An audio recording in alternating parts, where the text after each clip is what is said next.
பொண்ணு பயங்கர சந்தோஷமாக இருக்காங்க. அப்போ சந்திரசேகர் பார்க்குறாரு. என்னம்மா ஆச்சு அப்படின்னு கேட்குறாரு.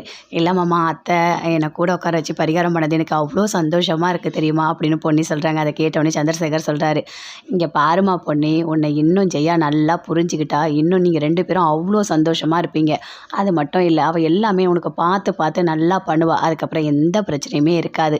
அது ஒன்று தாம்மா நடக்கணும் அப்படின்னு சொல்கிறாரு. இல்லை இது மட்டும் இல்லை, என்னை பார்த்தாலே அவங்க நல்லா பேசுறது எல்லாமே எனக்கு ரொம்ப பிடிச்சிருக்கு அப்படின்னு பொண்ணு சொல்கிறாங்க. உனக்கு ஒன்று தெரியுமா பொண்ணு, கோயிலில் பரிகாரம் பண்ணும்போது உன் பேரும் சேர்த்து சொன்னான், அது தெரியுமா உனக்கு அப்படின்னு சொல்லிட்டு சந்திரசேகர் சொல்கிறாரு. சரி எல்லோரும் சேர்ந்து வீட்டுக்கு போகலாம் வாங்க அப்படின்னு சொல்லிட்டு எல்லாருமே சேர்ந்து வீட்டுக்கு போகிறாங்க. வீட்டுக்கு போனோடனே எல்லாருமே உட்காந்து ரொம்ப சந்தோஷமாக பேசிகிட்டு இருக்காங்க. அப்போ கண்ணாயிரம் ஃபோன் பண்ணுறாங்க.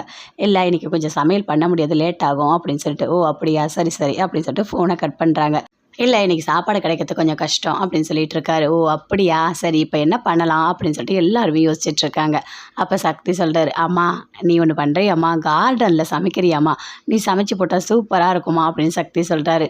நீ கேட்டால் நான் கண்டிப்பாக செய்வேன் சக்தி அப்படின்னு சொல்லிட்டு ஜெயா சொல்கிறாங்க. எல்லாருமே சேர்ந்து கார்டனுக்கு போகிறாங்க. காயெல்லாம் வெட்டி கொடுக்குறாங்க. சக்தி எல்லாருமே சேர்ந்து, சண்முகம் எல்லாருமே, மூர்த்தி எல்லாருமே பண்ணிகிட்டு இருக்காங்க. காயெல்லாம் வெட்டி கொடுத்து அதே மாதிரி ஜெயா அழகாக அடுப்பில் நல்லா சமைச்சிட்ருக்காங்க.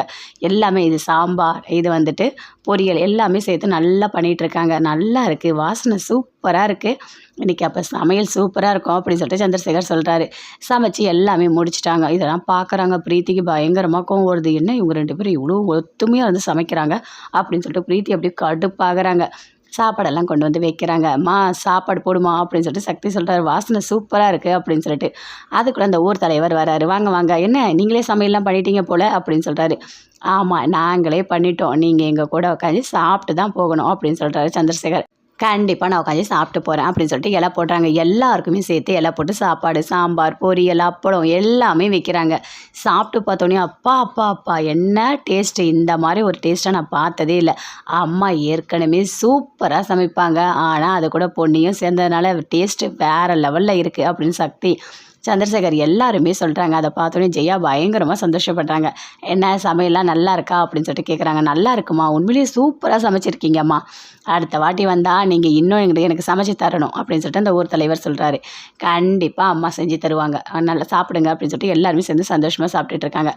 அப்போ பொன்னி நீயும் உட்காந்து சாப்பிடுவா அப்படின்னு சொல்கிறாங்க. பொன்னியும் ஒரு இலை போட்டுக்கிறாங்க. பவானி எல்லாருமே சேர்ந்து சாப்பிட்றாங்க. சாப்பிட்டு முடிச்ச உடனே ரூமுக்கு வராங்க. வந்தோடனே அங்கே வெத்தலைப்பாக்கு எல்லாமே வச்சு வெத்தலைப்பாக்கெல்லாம் போட்டுட்ருக்காங்க.